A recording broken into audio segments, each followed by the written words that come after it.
Shalom, shalom à tous. C'est ici le frère Elias au micro de Boaz Quality TV.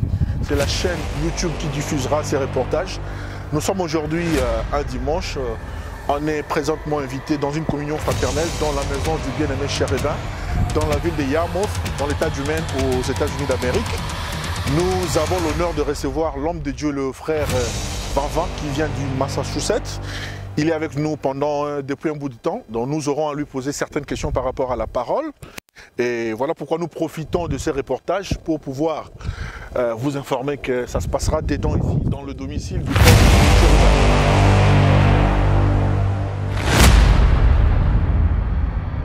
Okay, shalom, shalom, dear brothers. Actually, we're here in Yarmouth, and it's a special day. It's a gathering of brothers, and I'm thanking my brother who was part of the TV, who's the one who's here with us. So we have some couple of questions that we're going to ask to Pastor Vava, who's preaching us since a couple of weeks. Those questions is going to be around only the message, and this is what we're going to know inside. God bless you.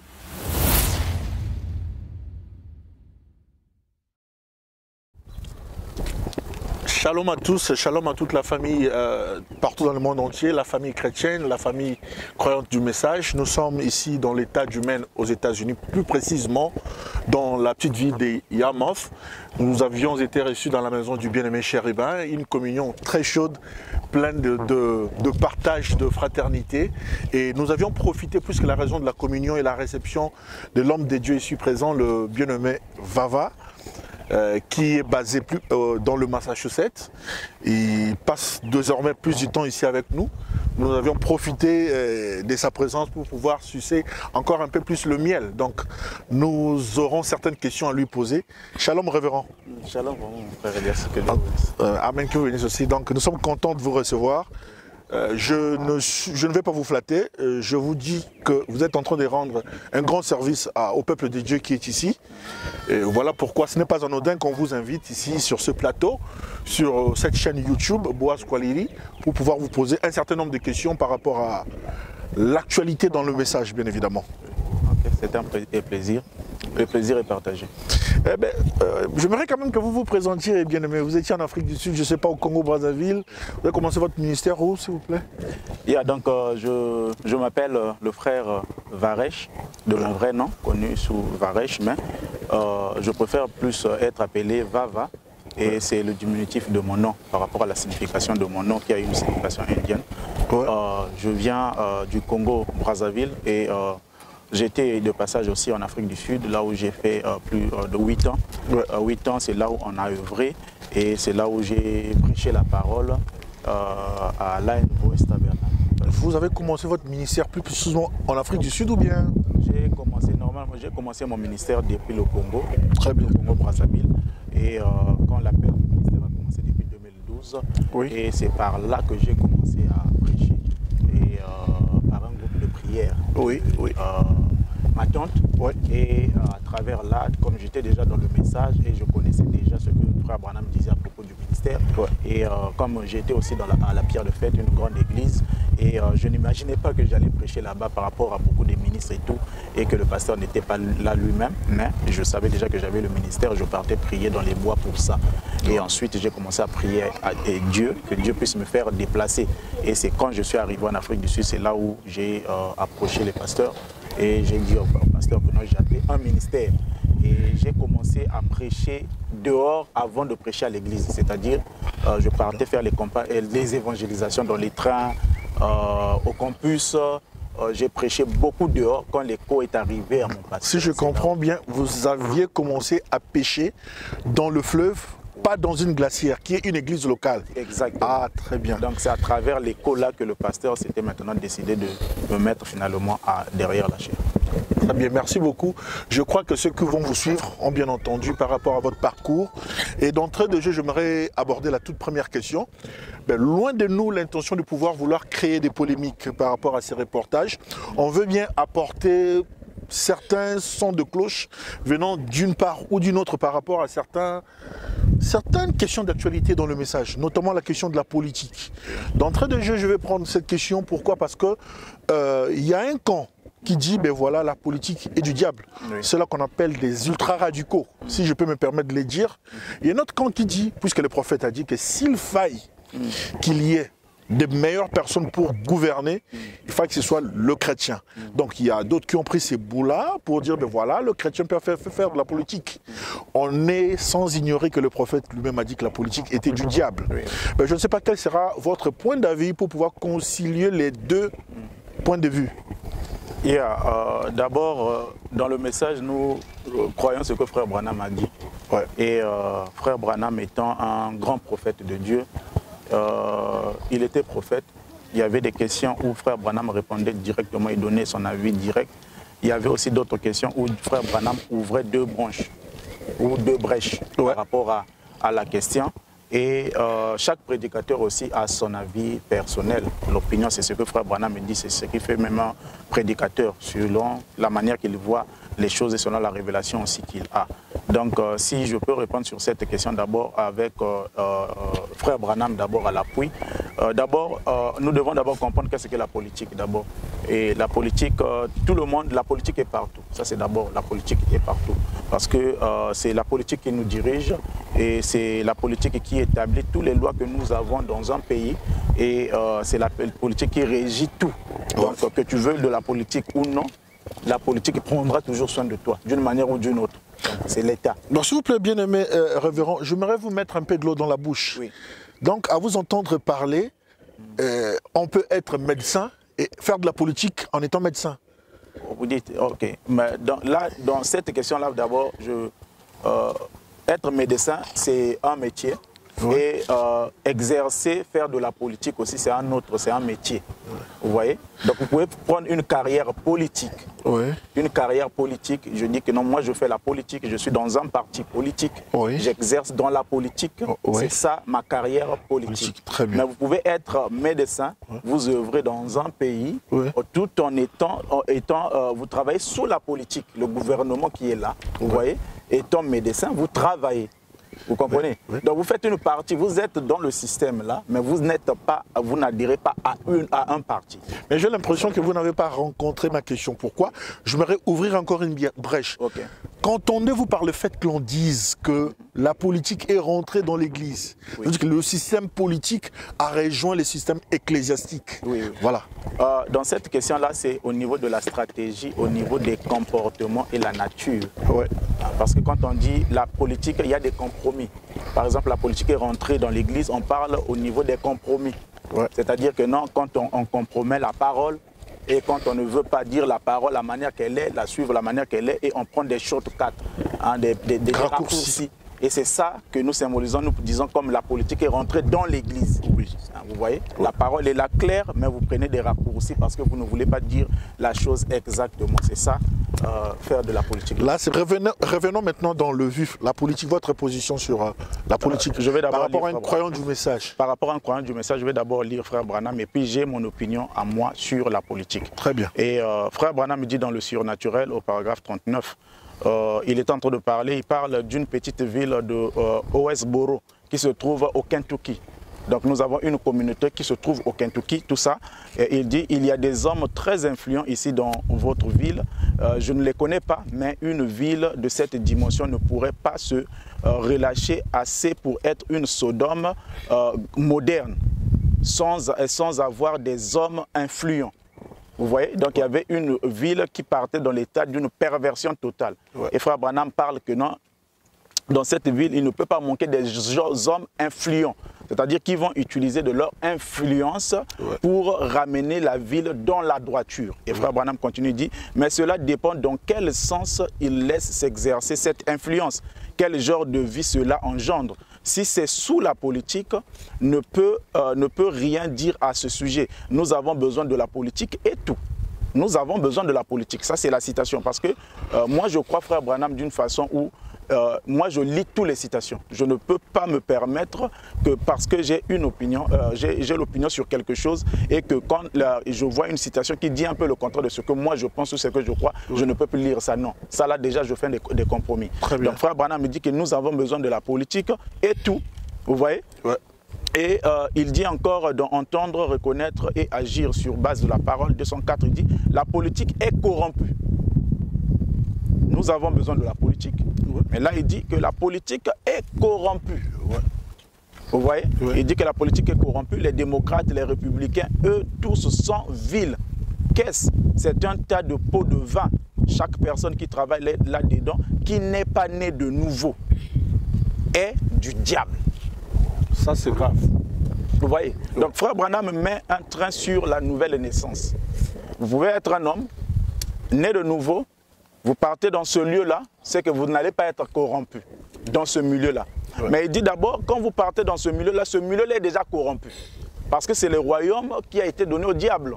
Ouais. Le diable l'a pris quand Adam est tombé. Ouais. Il a montré à Jésus, il dit, tous les royaumes de la terre m'appartiennent. Si tu m'adores, je te le donne.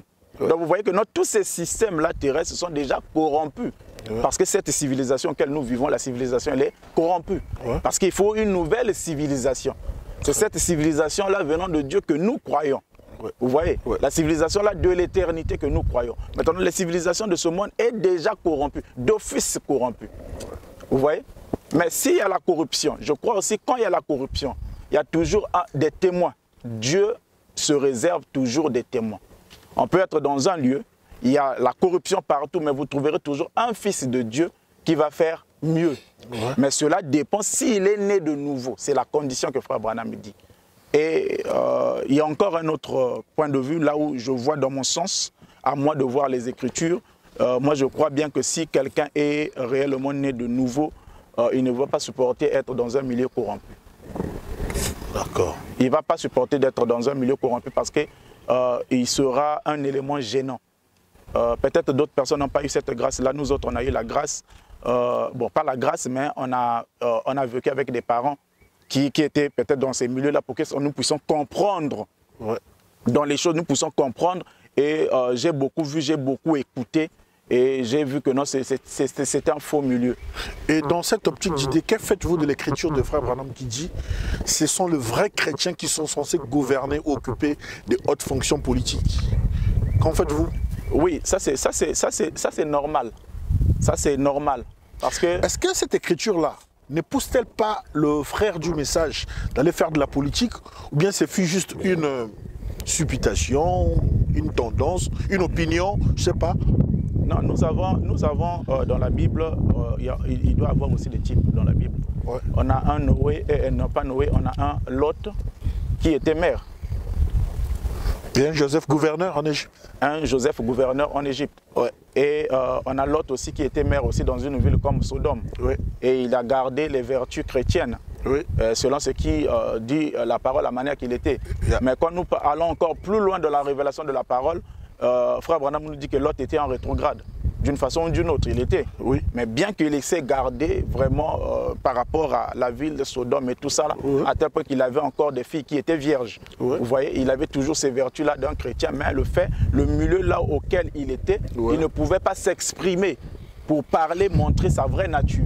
Oui. Il était comme enfermé, comme un peu Johnny le Corbeau. Parce que si vous êtes dans ce milieu-là, que vous ne voulez pas, il y aura un moment où vous devez fermer les yeux. Ça, c'est une réalité que nous ne pouvons pas voiler. Ouais. Vous devez fermer les yeux. Et quand vous fermez les yeux, vous savez par rapport à la parole, là où vous êtes. Donc, en tout cas, concluez par rapport à cette question, afin que nous passions à la prochaine. Par rapport à cette question, moi, je crois bien qu'un chrétien qui est réellement né de nouveau, il saura faire la chose juste selon la dimension de l'esprit qui est en lui.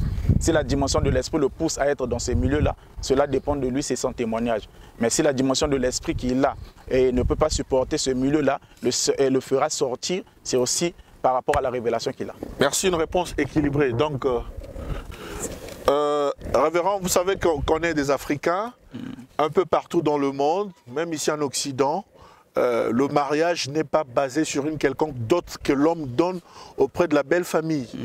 Mais force est de constater qu'en Afrique, cela est des pratiques qu'il faille payer la dot auprès de la belle famille. On peut comprendre quand il ne s'agit pas d'une famille qui ne sont pas de chrétiens. Mais il s'avère qu'il y a deux frères du message qui donnent leur fille en mariage, mais qui exigent des dots et parfois même de fortes dots. Alors, que conseillerez-vous à la lumière de la parole aux frères qui veulent donner leur fille en mariage conditionnant la dot? C'est une très bonne question, surtout au temps où nous vivons. Et comme je disais avant, tout dépend de la dimension de l'esprit de la personne, le salut, et la révélation que la personne a dans chaque chose. D'abord ça.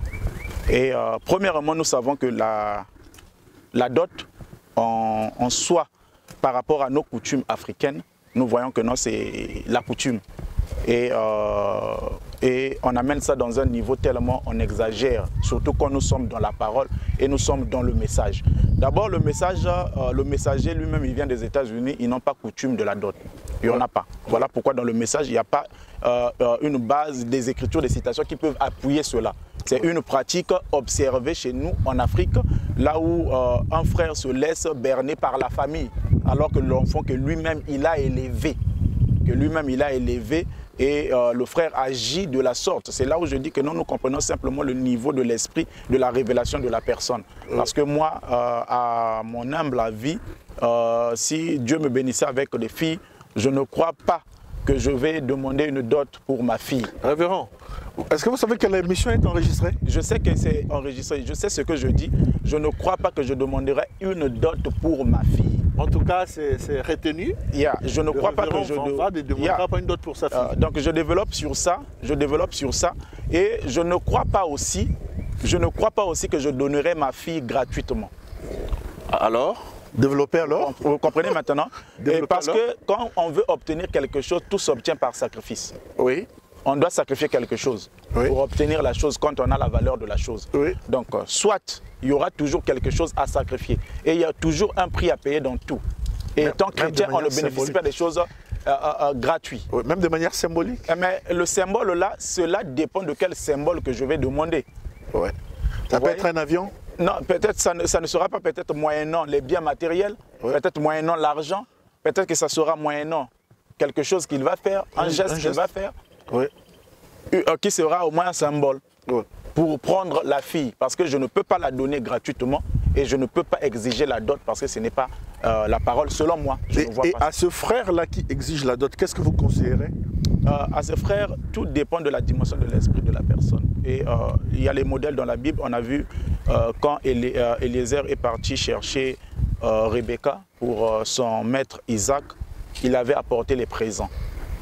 Et à travers ces présents-là, les gens se sont camouflés aussi pour demander la dot, la manière qu'ils font dans des familles. Non, mais s'il faille rester par rapport à cet exemple-là d'Eliezer, c'est Eliezer qui apporte les présents. Ces présents ne lui avaient pas été exigés. Oui, oui. C'est différent avec ce qui se passe aujourd'hui. Aujourd'hui, on exige. Oui, oui, oui. Le mal, on exige aujourd'hui, c'est ça le mal. C'est là où j'ai dit que non, tout dépend de la disposition de l'esprit des gens. Mais seulement, quand vous partez vers la jeune fille pour demander la main de la jeune fille, vous devez savoir que non, vous devez apporter les présents. Vous devez toujours apporter moyennant quelque chose. Des présents qui n'ont pas été imposés par la belle famille, s'il faille s'en tenir à la Bible. Oui, si on s'en tient à la Bible par rapport au type de Rebecca, cela n'a pas été imposé, mais selon la coutume juive, il y avait quelque chose, vous devez venir peut-être avec des présents. Vous voyez, ils ont suivi quelque chose qui n'a pas été imposé directement. Mais si quelque chose a été demandé, par exemple par le père de l'enfant, un père peut dire, ok, je veux, si vous voulez épouser ma fille, tout ça, une maman, peut amener-nous quelque chose dans l'enveloppe, non, on ne te donne pas le montant. Quelqu'un peut dire comme ça, il peut dire que non, achète au moins la maman qui a élevé cet enfant-là, une belle robe. Ouais, l'homme, pour compléter, c'est l'homme de Dieu qui répond aux questions ici, mais j'aimerais lui mettre aussi de l'eau dans la bouche. Le papa peut exiger, bien évidemment, on se rappelle dans la Bible, à un moment donné, on a exigé à Joseph de travailler encore 7 ans pour prendre Léa ou Rachel. Mais vous devez savoir aussi, il y a un autre aspect aussi avec Jacob aussi. Lambo, le père des filles était rusé. Oui, ah ouais. Il était rusé. Ah ok. C'est-à-dire qu'il faisait ça d'un mauvais œil parce qu'il voulait que Jacob puisse être là pour bénéficier de la bénédiction. Ok. Vous voyez? Oui, oui. C'était mauvais. Donc c'était l'intention qui était derrière cette chose-là qui était mauvaise.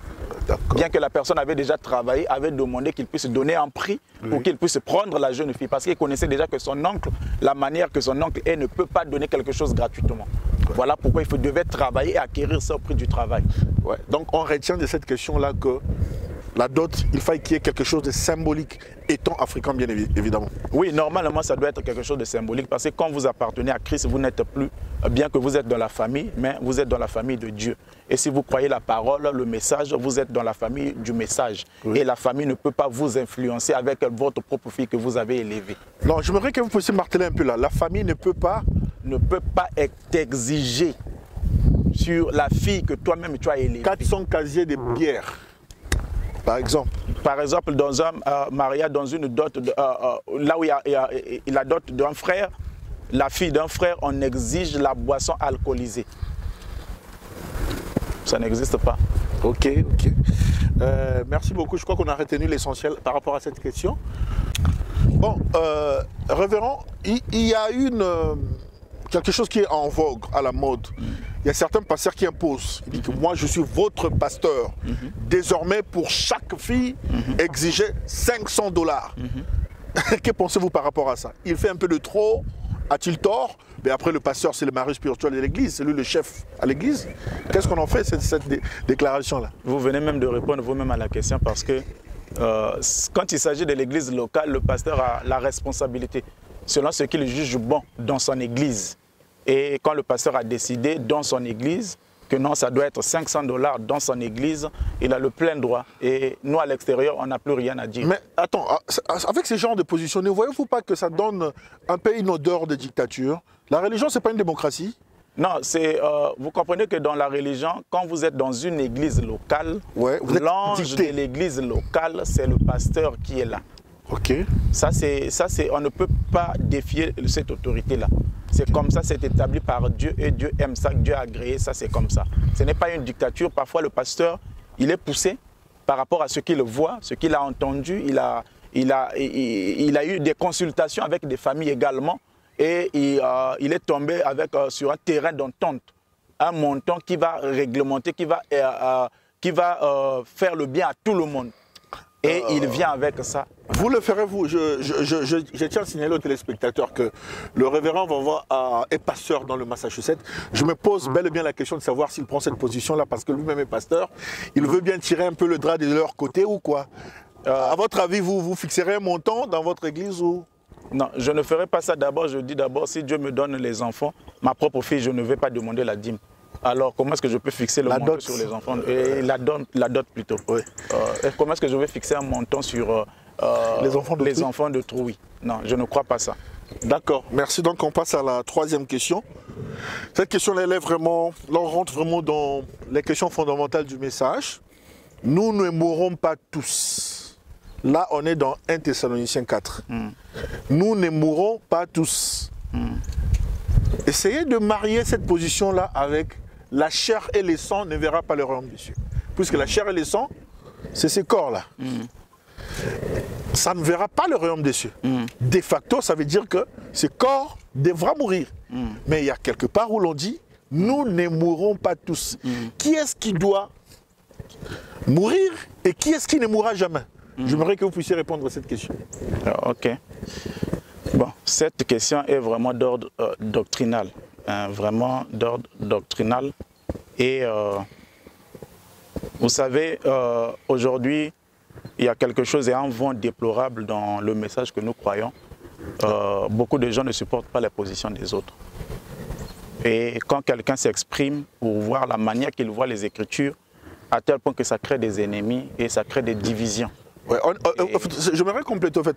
J'ai compris que c'est typiquement africain. L'Africain n'est pas fair play. On le voit parfois même dans des compétitions. Chez le blanc, ils se donnent du coup, après ils s'embrassent. Nous, de facto, quand vous avez quelques points de divergence, c'est l'épée qui sort, c'est la guerre. Voilà. Ça, c'est vraiment déplorable. Parce que Frère Branham me dit, on ne verra pas la même façon. Jamais, c'est pas possible. C'est impossible. On peut s'asseoir ici, on met la bande de Frère Branham, on écoute la même bande, la même séquence, la manière que ça passe. Toi, la manière que tu vas comprendre cela, moi je vais comprendre ça aussi différent. Exact. Ça ne peut pas être la même chose. Frère Branham me dit même les jumeaux qui sont pareils et identiques, là, tout ça, ils sont toujours différents. Et on aura toujours des points secondaires que nous verrons toujours autrement. Le problème maintenant, c'est aussi la dimension d'esprit dans le cœur des gens pour supporter. Parce que si j'ai la vérité, je dois te supporter, toi qui es dans la fausseté. Comment est-ce que moi j'ai la vérité, je n'arrive pas à supporter toi qui es dans la fausseté. Jusqu'à faire de toi mon ennemi. Ça, c'est vraiment ce que je ne crois pas et la manière que ça divise les gens. Ouais. Alors, sur cette question-là, étant prédicateur de l'évangile, enseignant de la parole, j'ai aussi mon avis sur ça, selon ce que dit l'Écriture. Et Frère Branham nous enseignait d'abord la Bible. Frère Branham me dit que Jésus-Christ est la révélation de Jésus-Christ, donc Christ est la révélation de la Bible. Je tiens à préciser quelque chose. Nous sommes en train de poser des questions au révérend Vava par rapport à ses opinions et ses avis. Donc les avis ne s'imposent pas. Ils disent ce qu'ils pensent par rapport à la question. Donc cela ne s'impose à personne. C'est à prendre ou à laisser. Vous pouvez aller, révérend. Donc d'abord, la Bible, c'est de la Genèse à l'Apocalypse. Ouais. Et quand la Bible dit quelque chose, on ne peut pas aller autre.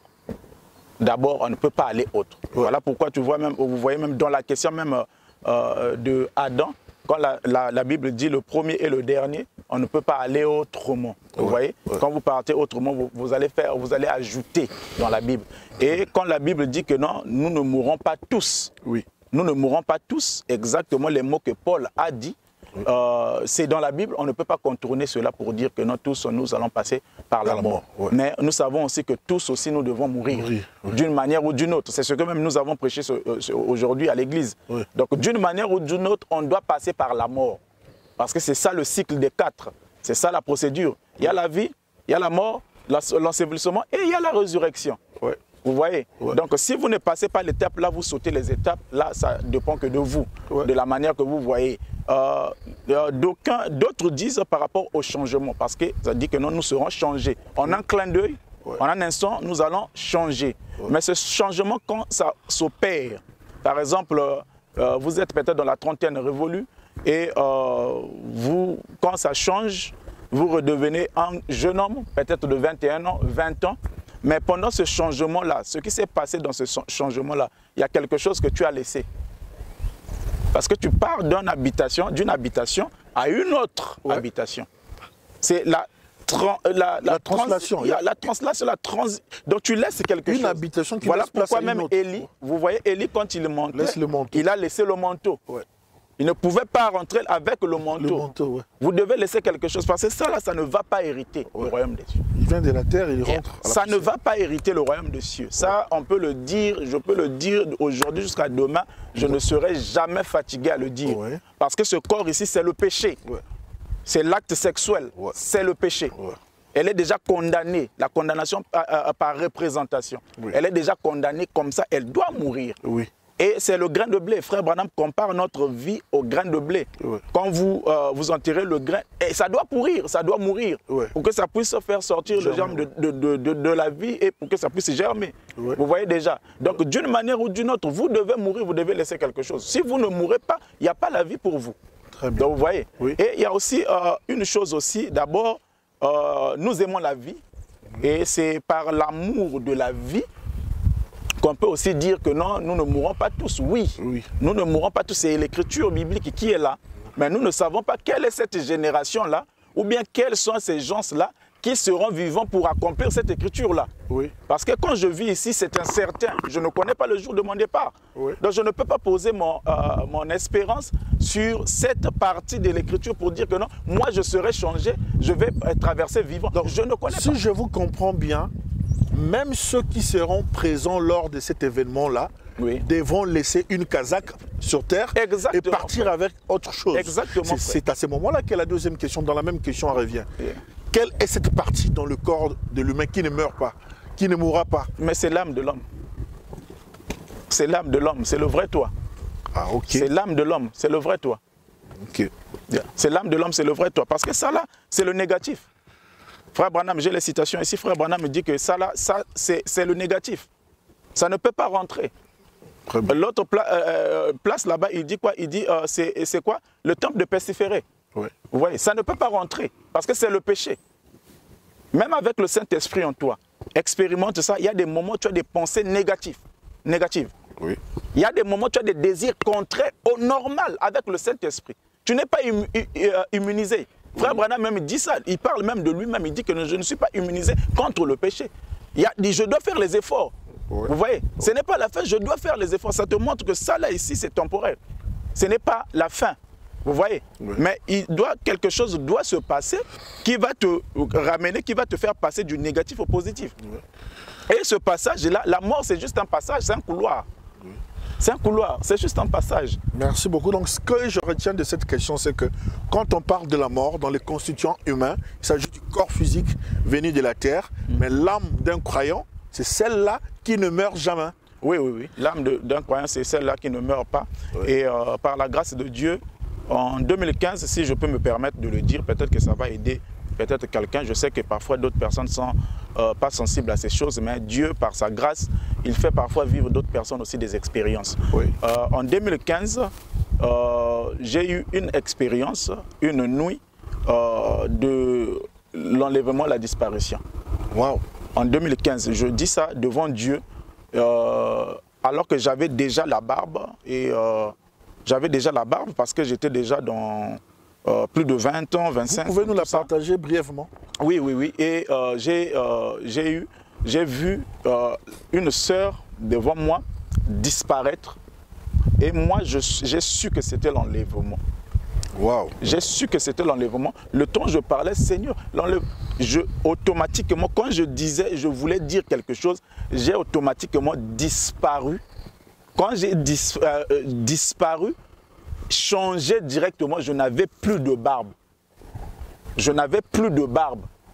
Et quand la chose s'est passée tellement d'une vitesse, et quand je suis revenu en moi, j'ai tenu comme ça sur le lit, j'ai crié. Tous mes frères avec qui on dormait ensemble, mes frères, ils étaient réveillés pour demander qu'est-ce qui se passe. J'ai dit que non, je viens d'avoir une expérience sur l'enlèvement. Vous voyez? Oui. Donc vous devez laisser quelque chose parce que bon, à quel moment ce changement-là? Maintenant, qu'est-ce qui est arrivé avec ce corps qui avait des barbes? C'est ça ma question. Oui. Donc vous croyez, vous êtes partisan d'un enlèvement littéral, parce que d'aucuns disent que l'enlèvement spirituel, la Dieu est descendu, William Branham est monté, il nous a représentés, c'est pas tout le monde qui monte dans l'enlèvement, seul le messager, nanani, nanana, mais vous êtes partisan d'un enlèvement littéral qui viendra dans le futur. Je crois fermement à l'enlèvement de gloire et à l'enlèvement de la foi. Explicitez un peu. Je crois fermement à l'enlèvement de gloire et à l'enlèvement de foi. Je crois à l'enlèvement de foi parce que nous sommes assis maintenant avec Jésus-Christ, dans les lieux célestes en Jésus-Christ. Nous sommes assis maintenant. Amen. Maintenant que je te parle, on est assis dans les lieux célestes en Jésus-Christ. Très bien. Notre foi a déjà été enlevée. Je crois ça. Oui. Fermement. Très bien. Parce que si je ne crois pas ça, donc tu ne crois pas ce que Dieu a fait en ce temps. Oui. Vous voyez déjà? Oui. Tu ne crois pas en ça. Si je ne crois pas en ça, donc je ne crois pas ce que Dieu a fait en ce temps. Oui. Et je limite tout comme ça. Vous voyez? Oui. En même temps, je suis ici, mais je suis déjà assis avec Christ dans les lieux célestes en Jésus-Christ. Oui. Pourvu d'être né de nouveau. Oui, exactement. Oui. C'est ça la condition. Oui. Quand vous êtes baptisé du Saint-Esprit, vous voyez déjà, vous êtes déjà quelque part, vous avez déjà la compte, oui. Le gage qui est déjà là. Que vous serez ressuscité. Oui. Vous avez déjà ça en vous. Parce que même la résurrection est en vous. Oui. C'est la parole qui dort en vous. Oui. Et ça attend juste le moment pour se réveiller. C'est déjà en toi. Et tu vis déjà les prémices de cela. Cela n'empêche qu'il y ait un enlèvement littéral. Et maintenant, l'enlèvement littéral, quand je parle de l'enlèvement de la gloire, c'est de la disparition. D'accord. Très bien, bien compris. Donc, je crois que la question était bien comprise, bien élucidée. Là, je passe à la quatrième question, puisqu'il y en a 6. Une quatrième question, cette question, elle est celle de savoir, au finish, qu'est-ce qui sauve? Parce qu'on se retrouve dans un message où il y a une sorte de brouhaha, un embouteillage de doctrines, un imbroglio, une pléthore de doctrines. D'aucuns disent que Jésus est venu, d'autres ils attendent, d'autres sont dans le millénium, d'autres je ne sais pas, Branham et Dieu. Bon, nanani, nanana, il y en a un peu trop. La question de savoir, ce qui sauve, c'est le point de vue d'un tel, mon point de vue, le point de vue de l'autre, ou c'est le fait de croire au prophète Branham? D'abord, une très bonne question. J'ajouterais par-dessus, c'est que derrière tout cet imbroglio des divergences, il y a des écritures qui sortent. Je ne parle pas mariage, mais on dit épousez-vous avec celui ou celle qui croit exactement comme vous. Et on a califouatré les croire exactement par rapport à notre doctrine telle que saucissonnée par les Africains. Je ne sais pas, qu'est-ce que vous en pensez au fait? D'abord, sur le salut, c'est une question très très importante parce que l'homme a toujours voulu le salut, il cherche toujours le salut. Et le salut, il n'y a pas 4 chemins, il n'y a qu'un seul chemin qui est la vérité, le chemin, la vérité et la vie. Personne ne part au Père que par lui. Le salut, c'est le Seigneur Jésus-Christ. Oui. Il n'y a pas autre chose. Le salut, c'est le Seigneur Jésus-Christ. Donc c'est ça, le salut. Et la doctrine ne sauve personne, la doctrine n'emmènera personne au ciel. Parce que Paul a dit, laissons les débats des doctrines, oui. Les baptêmes et toutes ces choses-là, mais allons vers ce qui est parfait. Oui. Mais qu'est-ce qui est parfait? C'est quand vous êtes fécondé par le germe de vie. Oui. Vous voyez, quand oui. vous êtes fécondé par le germe de vie. Bon, allez un peu plus vite, oui, écoutez. C'est-à-dire la parole révélée de ton temps et vous recevez la nouvelle naissance. Vous recevez la nouvelle naissance, c'est là où vous pouvez dire que non, j'ai reçu le salut. Parce que le salut est une personne, c'est la personne du Seigneur Jésus-Christ. Merci beaucoup, merci pour la réponse.